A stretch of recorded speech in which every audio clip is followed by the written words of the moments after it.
He spent 19 years in America's toughest prison. What he revealed after release shocked everyone. Subscribe now if you think you can handle the truth they never wanted out. The story begins on a humid Louisiana night, the kind where the air hangs thick and unmoving, and every sound feels amplified. Police cruisers cut through the darkness, their muted sirens bouncing off the empty highway as they followed a trail that had gone cold twice already. They were looking for a man who had disappeared hours earlier after witnesses claimed he left a small bar looking shaken, repeatedly glancing over his shoulder. By dawn, that same man, Marcus Hill, was found sitting silently on the steps of a rural convenience store. With swollen eyes and trembling hands, he made a call that immediately sent an officer racing to the scene. Marcus wasn't wanted. He wasn't dangerous. He wasn't even on any list. But the dispatch note said something that changed everything. Subject insists he has information about Angola prison. Claims someone is in danger. When officers arrived, Marcus didn't resist. He didn't argue. He simply whispered, "I just got out, and there are things happening inside that no one knows." His voice cracked in a way that made the officers exchange glances. This wasn't the tone of a liar or a man seeking sympathy. This was someone carrying a weight that had crushed him for nearly 2 decades. Marcus had been released just 3 days earlier after serving 19 years at the Louisiana State Penitentiary, better known as Angola. The prison was infamous in documentaries and articles, described by former inmates as a place built on sweat, fear, and unending pressure. Marcus wasn't there to confess to a crime. He had already paid his time. He was there because something had happened during his final months inside, something he believed was still happening, and something he feared would escalate if no one intervened.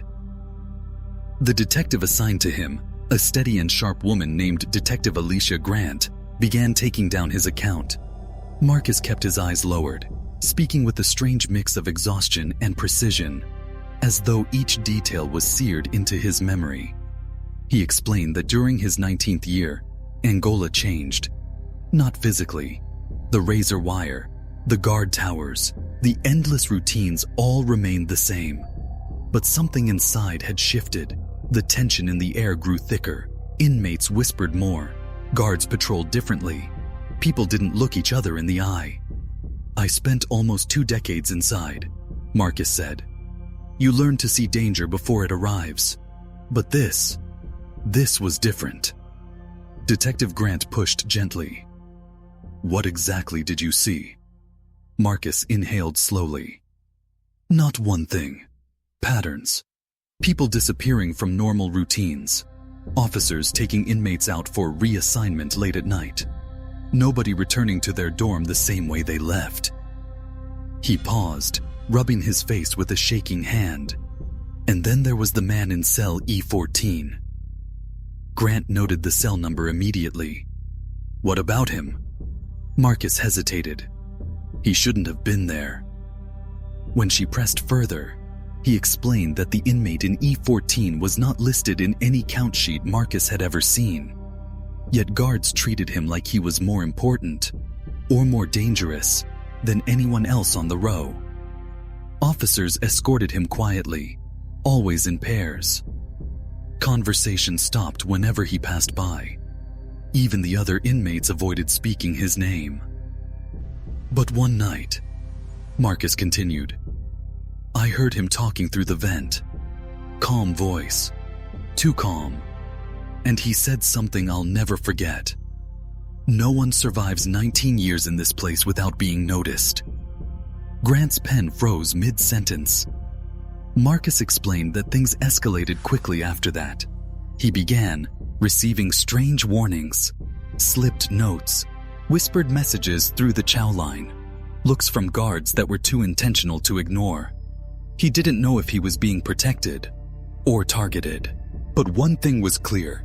Someone inside Angola believed Marcus had seen too much. Marcus's behavior after release now made sense. The glances over his shoulder, the lack of sleep, the fear he tried masking with forced calm. Detective Grant decided to run a preliminary check on cell E14. She didn't expect to find a ghost, but that's exactly what she found. The inmate Marcus described did not appear in any current roster, any archived record, or any disciplinary list. According to Angola's official documentation, cell E14 had been empty for the last 6 years. That contradiction struck her immediately. The gap was too large, too obvious. Someone was lying or hiding something. Grant decided to keep Marcus under protective observation until she could confirm his claims. She needed more details, more clarity, more evidence that what he saw wasn't just trauma speaking. But Marcus's final words before officers escorted him to a safe room made the detective pause longer than she expected. "I survived 19 years in that place," he whispered. "But what's happening now? If you don't move fast, someone won't." Grant walked back to her desk with the file under her arm, her mind racing. Angola was known for secrecy, yes, but something about this felt colder, more deliberate. And the missing inmate from E14, if he ever existed, might not be the only missing piece. She opened a map of Angola's internal layout, tracing the numbered cells, work assignments, and movement routes. Everything looked normal, official, clean, too clean. She circled the cell block Marcus mentioned. Then she circled the staff access corridor nearby. Then the unmonitored laundry transport route. The pattern Marcus described revealed something eerie. All the strange late-night movement pointed to one specific wing of the prison, one that wasn't part of any public tour, documentary, or inmate assignment list. A wing that was either shut down or deliberately hidden. Grant leaned back slowly. Something was wrong. And if Marcus was telling the truth, Angola's darkest secrets weren't in its past. They were happening right now. But the moment she reached for her phone to request internal access records, she heard the knock. A uniformed officer leaned in. His expression was tight, controlled. "Detective Grant," he said quietly. "We need you downstairs, immediately." "What happened?" she asked. The officer swallowed hard. "It's Marcus. He's gone." She froze. "What do you mean he's gone?" "He was under watch the whole time," the officer said. "Every door locked, every camera working." He hesitated, but when we opened the room, he wasn't inside. Grant felt her pulse spike. Marcus had warned her about being noticed, about being followed, about someone watching him even after he was released. And now he had disappeared again, this time from inside a police station. But before the officer could finish explaining, another voice cut through the hallway. "Detective, you need to see this. It was left on your desk." Grant turned. A single envelope sat on her desk. Her name written in shaky handwriting, the detective recognized instantly. Inside was a key, a worn metal key with a faint engraving. E14. And behind it, a message written in Marcus's uneven script. "They're coming. Don't trust anyone." The detective's breath hitched. Then the envelope slipped from her hands. Detective Alicia Grant stared at the key on her desk for several long seconds, as if the object itself were alive. It didn't make sense. Nothing about this case did. Marcus Hill had been in a secured observation room with 2 officers stationed outside. The door required a staff badge to open. Cameras faced every angle, and yet he had vanished as cleanly and quietly as if he had walked through the walls. Grant picked up the key, holding it between her thumb and index finger. The engraving, E14, looked worn, rubbed down by years of friction. But what chilled her wasn't the key itself. It was the fact that Marcus had left it on her desk without being seen by anyone. Someone must have let him out, or someone wanted her to think he escaped on his own. Either possibility tightened the knot forming in her stomach. She stepped into the hallway. Officers were already speaking in rushed, hushed tones as they replayed security footage over and over, trying to make sense of the impossible. Every angle showed the same thing. Marcus sitting alone in the observation room, until one frame flickered, less than half a second of static. When the feed returned, the room was empty. Grant narrowed her eyes. "There's a blind spot." One of the tech specialists shook his head. "The cameras didn't malfunction. We checked the logs." "Then someone caused that flicker," Grant replied. "And someone walked him out." A silence fell. No one knew what to say. She pocketed the key and left the station, her mind spinning with possibilities. Marcus's warnings about being followed, about being noticed, about someone inside Angola suddenly felt less like paranoia and more like coded instructions. He hadn't just run. He had left her a clue. Grant drove straight to the district archives building, an old brick structure tucked behind a courthouse. Most officers avoided the place because it was slow, stuffy, and endless. Thousands of boxes full of old paperwork and files that no one wanted to deal with. But this was exactly why she went there. If something at Angola was being hidden, the truth wasn't going to be in digital logs. It would be in records too old or inconvenient to digitize. When she flashed her badge at the clerk, he sighed and handed her the access sheet. "What's the case?" he asked. "I'm looking for historical records on inmate placement, cell block rotations, and off-roster assignments." He glanced up. "Off-roster? We don't normally keep files like that." Grant nodded. "That's what I'm afraid of." He pointed toward the back. "Row 17. Last two cabinets are Angola-era archives, but they're messy. Years of disorganized files."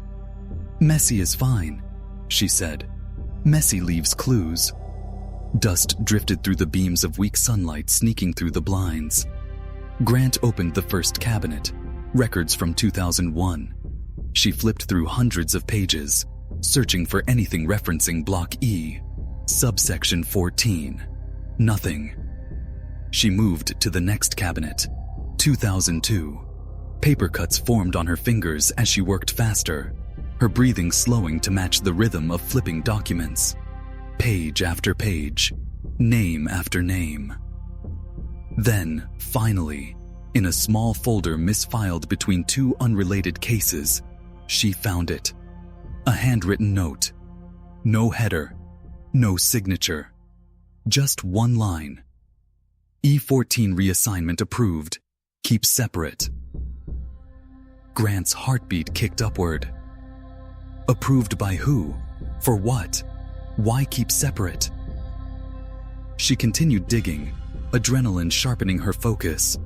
She found a transportation log that listed inmates moved overnight from cell block B to cell block E for administrative reassignment. The list had 7 names.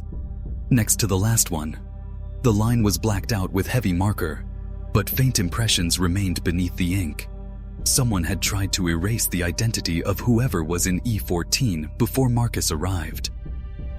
She placed a sheet of white paper over the log and rubbed lightly with a pencil. The graphite revealed shallow indentations, not letters, not a name, but numbers. A number sequence, a doc ID, and it matched no known inmate in any public roster. "This person existed," she whispered, "and someone didn't want anyone knowing." Suddenly, the lights flickered. She froze. The building was old. Flickers weren't unusual, but for the first time since entering the archives, Grant became acutely aware that Seth was. He was alone in a quiet room surrounded by records someone may have risked everything to erase. She collected 3 files and slipped them into her coat. The handwritten note, the blacked out log, and a structural map of the Angola facility from 16 years ago, one that included a corridor no longer shown in modern diagrams. She locked the cabinets and left. Outside, the air felt heavier. Dark clouds rolled in from the river, and the wind picked up the scent of rain. As she walked to her car, she couldn't shake the sensation that someone was watching. She scanned the parking lot. No movement, no sound except rustling leaves. Grant unlocked her car, slid inside, and checked her rearview mirror. Nothing. But she didn't start the engine. Something in her gut twisted with unease. She checked her mirror again, then froze. There was something tucked under her windshield wiper, a folded piece of paper. She exhaled slowly and got out, the wind tugging at her coat. She approached the front of her car and pulled the note free. Her pulse jumped. The handwriting was the same as the note Marcus left. She unfolded it. 5 words. 5 words that made the detective's breath disappear. You're looking in the wrong place. No signature, no explanation, no direction, just a warning. She checked the area again, scanning the corners and shadows, but nobody was there. She got back into the car, locked the doors, and rested the note on the steering wheel. Her thoughts raced. Marcus had vanished from a police station, something only possible with inside help. His warnings were not simple paranoia, they were breadcrumbs. But if she was looking in the wrong place, then where was the right one? Grant started the engine and drove toward her office. Rain began tapping against the windshield as the storm rolled in. She tried piecing together the fragments. The off-roster inmate, the blacked-out log, the hidden corridor, Marcus vanishing twice. The key to E14, the patterns pointed to something buried deep inside Angola, something orchestrated, guarded, hidden behind layers of secrecy. She reached her office, climbed the stairs, and unlocked her door, only to stop in her tracks. Her desk drawer was open. She hadn't left it that way. Inside, the files she took were gone. All except one, the structural map. Someone had broken in. Someone had removed specific evidence. But why leave the map? Unless... Grant grabbed the map and unfolded it across her desk. That's when she saw it. A faint circle drawn in pencil she hadn't noticed before, so light it blended into the blueprint. It marked a section of Angola's foundation labeled Sub-level access, restricted personnel only. A place not listed in modern layouts. A place inmates never saw. A place that might explain everything Marcus hinted at. She touched the circled location with her fingertip. A single chill moved down her spine. Whatever was happening inside Angola, it wasn't above ground. And if Marcus was right, someone had already noticed her digging into it. Her phone buzzed, making her flinch. A text message from an unknown number. "Stop looking." Followed by another. "Or you'll end up in E14 too." Grant stared at the screen as thunder cracked outside. Someone knew she wasn't stopping. Someone was watching every step. And whatever was hiding beneath Angola, she had just become the next target. Detective Alicia Grant didn't sleep that night. She sat at her desk, staring at the circled point on the old Angola blueprint. The storm outside eventually passed, leaving the city in a damp, eerie stillness. Her building was quiet. Too quiet for a place that normally buzzed with late-night officers typing reports, drinking coffee, and exchanging tired jokes. But tonight, she felt completely alone. Grant lifted the map again, tracing the barely visible circle marking the sub-level access. It wasn't listed on modern layouts, wasn't mentioned in any digital records, and didn't appear in training manuals. It existed only in this faded architectural sheet, created decades earlier. Marcus's warning echoed in her mind. Someone is in danger. She grabbed her keys, locked her office, and headed for the car. If someone truly wanted to stop her, they already knew where she worked, where she lived, where she investigated. Staying put didn't make her safer. It only made her predictable. She drove through the darkness until the familiar silhouette of Angola rose ahead. Massive, sprawling, heavily guarded even at night. Tall floodlights cast pale cones across layers of fencing.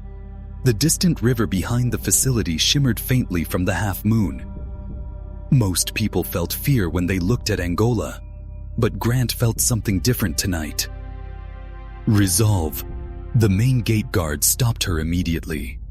"Detective Grant, We weren't expecting anyone. I'm following up on a case involving a former inmate, she said calmly.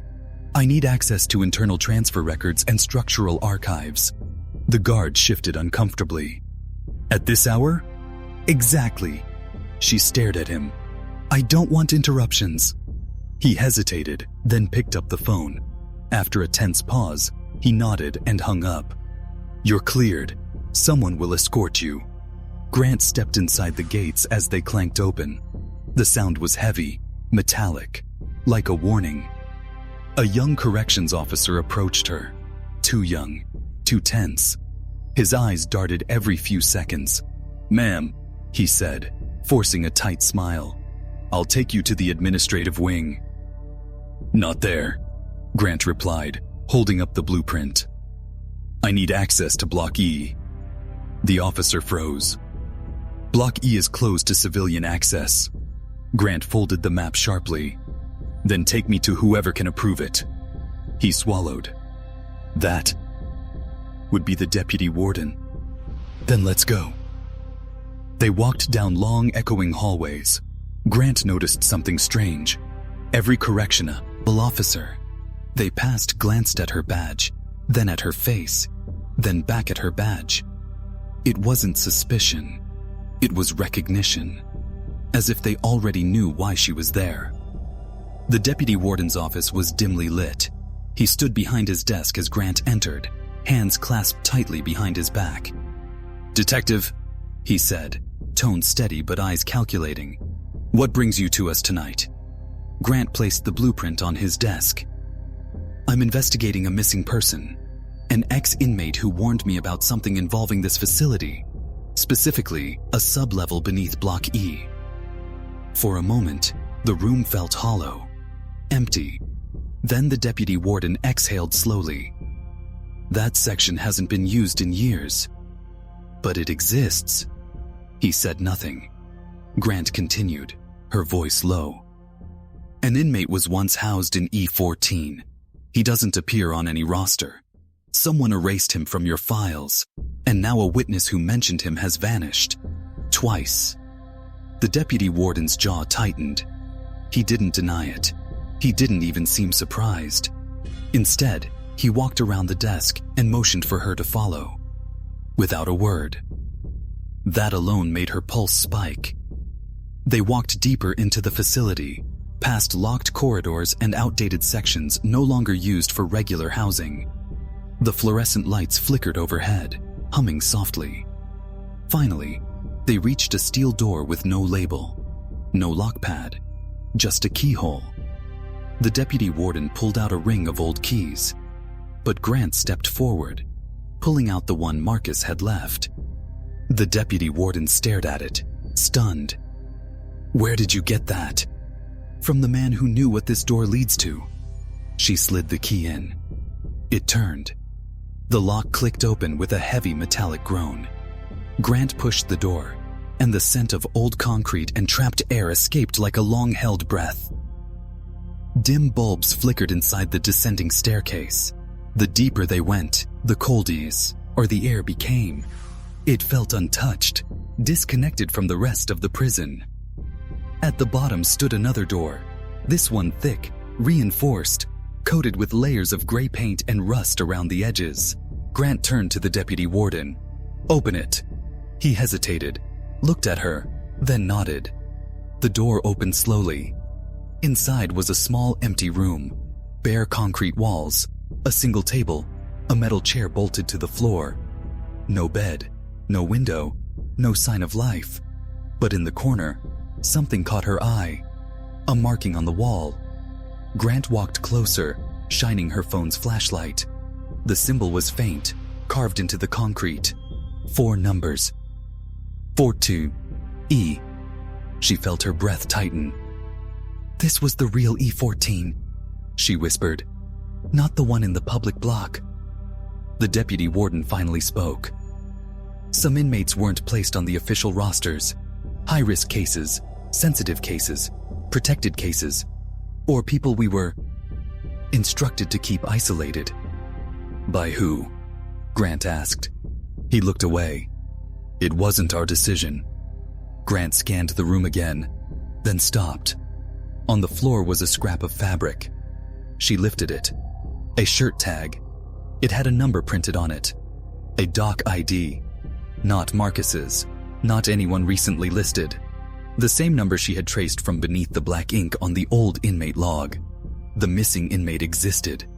He had been held here. Hidden underground. Grant turned toward the deputy warden. Where is he now? Before he could answer, a voice echoed from the doorway behind them. You're too late, detective. Grant spun. A man in a dark suit stood in the entrance, flanked by 2 security officers she didn't recognize. His tone was calm, too calm for someone stepping into a secret chamber beneath America's toughest prison. Marcus was right about one thing, the man continued. People notice when you look in the wrong places. Grant tightened her grip on the inmate tag. Where is Marcus? The man smiled faintly. Safe, for now. Grant took a step forward. What was happening here? What happens in facilities like this, the man said, isn't always meant for the public. Some inmates are dangerous in ways the world can't understand. Some need to disappear, for their safety, or ours. Grant glared at him. You erased records, hid prisoners, buried people alive in administrative silence. His expression didn't change. Sometimes the truth is not a matter of right or wrong, but necessary. Grant raised her phone, snapping a photo of the room before the officers could react. I have everything I need, she said. No, the man replied calmly. You have everything we wanted you to see. A chill crawled down her spine. What did that mean? Before she could speak again, one of the officers stepped aside, revealing a small envelope placed carefully on the floor. Her name was written on it. She bent down and opened it. Inside was one sentence in familiar handwriting. I'm alive. Don't trust them. Marcus. When she looked up, the suited man and the escorting officers were already turning away. Grant pocketed the note and stepped into the hallway, her heart hammering. She didn't know where Marcus was. She didn't know who the man in the suit worked for, and she didn't know how deep the sub-level secrets went. But she did know one thing. This wasn't over. She walked out of Angola with the blueprint under her arm, the inmate tag in her pocket, and Marcus's warning burning in her mind like a brand. Some stories end when the prisoner is released. But this story, this one was just beginning. If you thought this story was intense, you're not ready for what's coming next. Hit subscribe so you don't miss the next case.